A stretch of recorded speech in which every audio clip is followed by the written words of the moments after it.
একঘেয়েমি রং করা দেয়াল আর কত? আপনার ঘর আপনার রুচিরই প্রতিচ্ছবি। তাই এবার না হয় স্টাইলিশ ওয়ালপেপার দিয়ে নতুন আঙ্গিকে সাজুক আপনার ইন্টেরিয়র।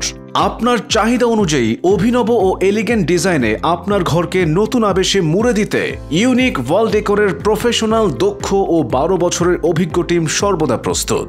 ইউনিক ওয়াল ডেকোর নিয়ে এসেছে 5000+ unique design, waterproof and washable wallpaper, 10 থেকে 12 বছরের টেকসই গ্যারান্টি, 5 বছরের ফিটিংস ওয়ারেন্টি। এছাড়াও আমরা দিচ্ছি ঢাকার ভেতরে door to door free sample service. আপনি শুধু অ্যাপয়েন্টমেন্ট বুক করলেই আমাদের অভিজ্ঞ টিম সরাসরি পৌঁছে যাবে আপনার বাসায় এবং আপনাকে এক্সক্লুসিভ ডিজাইন ও কালার অপশন দেখাবে। আপনার দেয়ালের নির্ভুল মেজারমেন্ট নেবে, বাজেট ও পরিকল্পনা নিয়ে আপনাকে দেবে পরিপূর্ণ গাইডলাইন। তাহলে আর দেরি কেন? অ্যাপয়েন্টমেন্ট করুন আজই। কম খরচে ঘরে বসেই আপনার ইন্টেরিয়রকে লাক্সারিয়াস, এলিগ্যান্ট এবং ট্রেন্ডি লুক দিতে ইউনিক ওয়াল ডেকোর হতে পারে আপনার প্রথম পছন্দ। আজই যোগাযোগ করুন আমাদের পেজে অথবা স্ক্রিনে দেখানো নাম্বারে।